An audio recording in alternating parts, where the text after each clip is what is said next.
Hello guys, कैसे हो आप सभी लोग? अच्छे होंगे, मस्त होंगे, ज़बरदस्त होंगे, अपनी पढ़ाई के अंदर व्यस्त होंगे। अपन बात करते हैं कि राजस्थान कर्मचारी चयन बोर्ड द्वारा एक नई भर्ती जिनका कैलेंडर जारी किया गया है। कैलेंडर ने संपूर्ण इस भर्ती की जो तिथि है, प्रवेश तिथि, वो भी आज घोषित कर दी गई है।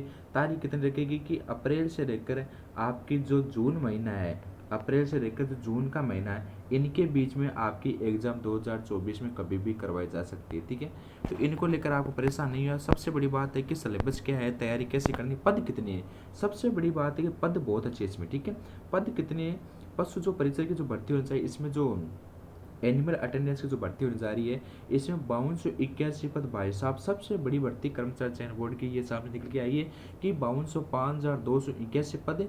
और जो नॉन टीएसपी लाके इसके लिए 656 पदों की घोषणा, कुल मिलाकर 5,934 पदों का क्या इसमें विवरण कर रखा है। ठीक है, तो इतनी बड़ी भर्ती आपको पश्चिम परिसर को लेकर फिर कभी नहीं आएगी। दूसरी बात, इसका सिलेबस भी बहुत अच्छा है। आपको क्या करना है, सिर्फ और सिर्फ तैयारी करनी है। कैसे करनी है? ज़्यादा सिलेबस इसका क्या नहीं है, हार्ड नहीं है। क्या करना है, देखिए अपन इसके स्टेप बाय स्टेप बात करेंगे।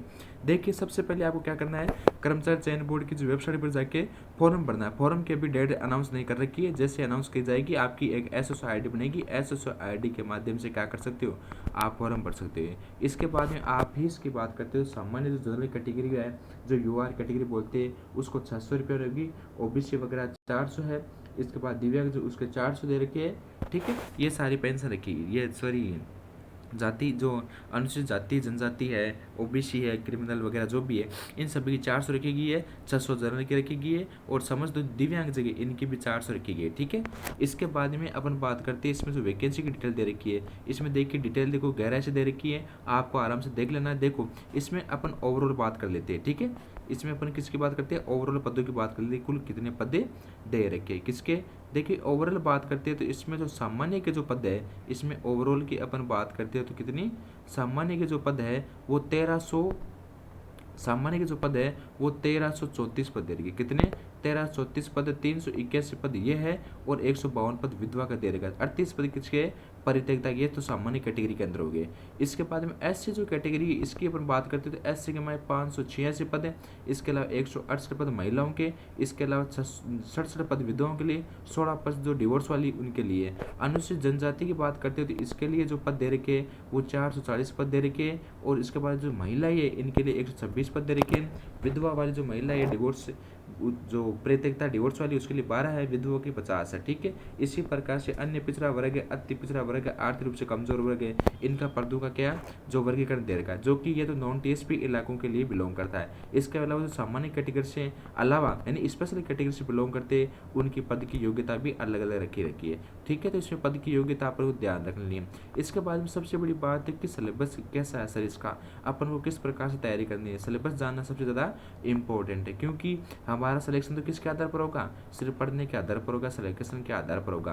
क्योंकि जो स्पेशल कैटेगरी है वो तो देख लेंगे कि उसका तो दिव्यांग वगैरह आ रही है, जो भी कैटेगरी है तो उसको भी रिजर्वेशन वगैरह जो भी फायदा हो जाएगा। लेकिन जो नॉन टीएसपी क्राइटेरिया से बिलोंग करती है, उनका तो सिर्फ फायदा किससे होगा, उसको तो सिर्फ और सिर्फ फायदा किससे होगा, ओनली फॉर सिलेबस को देखने से होगा, पढ़ने से होगा। ठीक है, देखो इसमें पात्रता क्या रखी है, सबसे बड़ी बात की पात्रता क्या होगी, यानी जो भी विद्यार्थी ये इस एग्जाम के अंदर शामिल होना चाहता है, उसकी शैक्षणिक जो योग्यता वो क्या होनी चाहिए, ओनली फॉर 10वीं पास होना चाहिए। बच्चा क्या होना चाहिए, 10वीं पास होना चाहिए। इसके अलावा हिंदी भाषा का नॉर्मल ज्ञान होना चाहिए, और कुछ नहीं चाहिए। ठीक है, इसके बाद में मुख्य परीक्षा उपस्थित होने से पहले जहाँ लिखित परीक्षा और साक्षरता के 2 चरणों के माध्यम से चयन किया जाता है।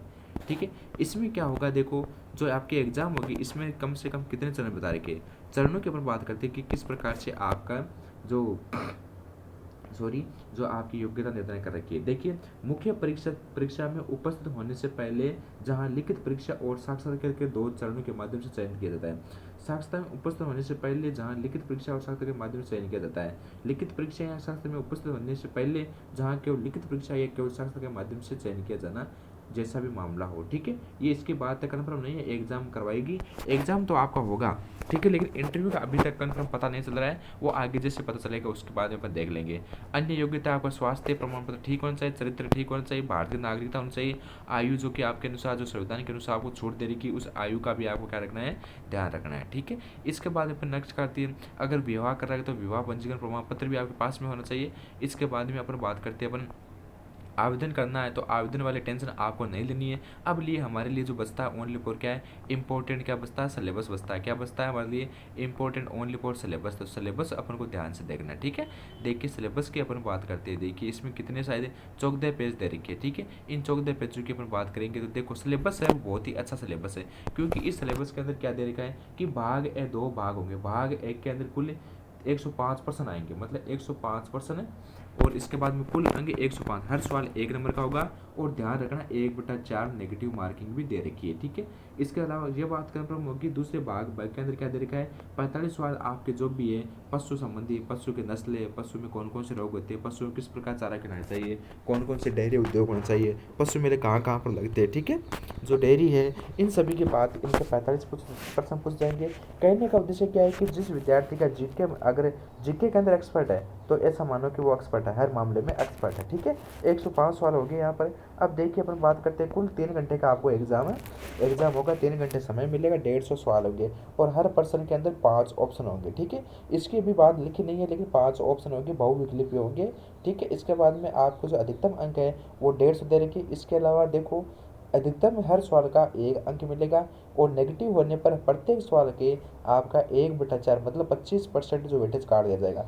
इसके अलावा एक बात ये भी है कि 150 में से आपको है ना जो 40% नंबर वो लाने होंगे, 150 के 40%, ठीक है। 1500 के 60 मतलब कम से कम आपको 60 नंबर लाने ही होंगे, ठीक है। कोई भी स्थिति के अंदर अगर आपके 60 नंबर नहीं आते तो आप फेल हो, ठीक है।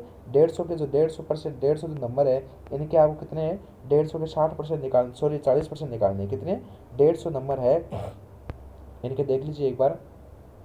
किसकी बात करें, 150, देखो 40% लाना अनिवार्य है, तो 150 का जो 150 प्रश्नों का या 150 नंबर का पेपर होगा, इसका 40% निकाल लीजिए आप, तो 10 20 1500 के 60, तो 60 नंबर तो आपको कम से कम लाना होगा। अगर आप 60 नंबर नहीं लाते हो तो ऐसे स्थिति के अंदर एग्जाम से बाहर हो जाओगे। अगर कट ऑफ कम रही तो मतलब 60 मतलब कट ऑफ कम रही तो मान लो सपोज करो कि कट ऑफ 39% बन रही है तो आप उसमें शामिल हो, 60 में नहीं हो तो आप रह जाओगे, ठीक है, क्योंकि पद खाली रख दिए जाएंगे। अभी आपने देखा होगा कि शायद लेक्चर है, ग्रेड सेकंड है, ग्रेड सेकंड के अंदर मैथ के जो पद है वो काफ़ी खाली गए, ठीक है। इसके अलावा उर्दू के भी काफ़ी पद खाली गए, तो इस बात का आपको विशेष ध्यान रखना है। 40% वाला जो रूटीन है वो हमेशा ध्यान रखेगा। जो एग्जाम होगा इसका लेवल क्या होगा, आपकी जो एग्जाम है जो 10वीं लेवल तक होगी, सेकेंडरी का लेवल है वो सेकेंडरी होगा, ठीक है। इसमें देखो 105 सवाल वो जीके के है। भाई साहब जो जीके वाला पोर्शन है इनको क्या करना है, ये जो जीके वाला पोर्शन दे रखा है ना, ये जो राजस्थान जीके वाला पोर्शन, ठीक है, जो सामान्य मैथ वगैरह है इनको क्या करना है आपको,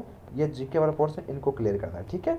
इसके बाद यहाँ पर बात करते हैं, ये 105 नंबर देंगे। इसमें क्या है, जो सामान्य जानकारी के लिए बता दूं मैं आपको साइंस पढ़ने सबसे ज़्यादा जरूरी है, ठीक है। आपको क्या आना चाहिए, साइंस आने ही चाहिए, साइंस के बिना कुछ नहीं है, ठीक है। साइंस पढ़नी है अपन को, ठीक है। इसके अलावा करंट भी दे रखा है, ठीक है। क्या दे रखा है, करंट जो आपका जो करंट का मैथ है वो भी दे रखा है। राजस्थान की कला संस्कृत इतिहास भूगोल सामाजिक अध्ययन है इसमें। इसके अलावा गणित है, विज्ञान है, दैनिक जो विज्ञान है, ये सारी इसमें क्या कर रखी है, शामिल कर रखी है। इसके अलावा बस जो 45% आपके जो जीव विज्ञान है, सॉरी अपन बात करते जो भेड़ बकरियों की जो नस्लें है, ठीक है, कृषि वाला टॉपिक है, ठीक है, पशु संपदा वाला टॉपिक है, ठीक है। इसके अलावा जो पशु जनगणना है ये टॉपिक है। इनसे यहाँ से मूत्र है, गौमूत्र है, खाद है, बीज है, कंपोस्ट है, वर्मी कंपोस्ट है, किस प्रकार के जानवर पालने चाहिए, ये सारी जो नॉर्मल बातें आपको पता होनी चाहिए, ये आपका सिलेबस का आधार है, ठीक है। इसके बाद में क्या करना, आपको छोटी सी एक विनती है कि ये जो अपना चैनल है, कौन सा टीचर गुरुजी, कौन सा गुरुजी है, रिट गुरुजी, सॉरी आपका जो रीट गुरुजी है चैनल, आपको क्या करना है, सब्सक्राइब करना है, ठीक है। ज़्यादा कुछ इंपॉर्टेंट बात नहीं है, रीट गुरुजी को आपको क्या करना है, सब्सक्राइब करना है। आपके हानिकारक लगेगा, आपके लिए ये अच्छी बात ही होगी, ठीक है। आपको क्या करना है, इसको सब्सक्राइब करना है। जो भी आपके लिए जो आवश्यक सूचनाएं आएगी वो बता दी जाएगी, ठीक है। जो भी सूचनाएं जो इंपॉर्टेंट लगेगी मेरे को कि ये बतानी है आपको, वो तुरंत मैं डाल दूंगा, ठीक है। आपको बस तैयारी करनी है। एग्जाम की बात करते तो एग्जाम आपका मेरे ख्याल से नेक्स्ट जो अप्रैल मई जून का महीने आते हैं, जुलाई जो 2024 के अंदर, इसके अंदर आपका एग्जाम हो जाएगा। देखिए आपको सिर्फ तैयारी करनी है, एग्जाम के बाद में करेंगे। Thank you.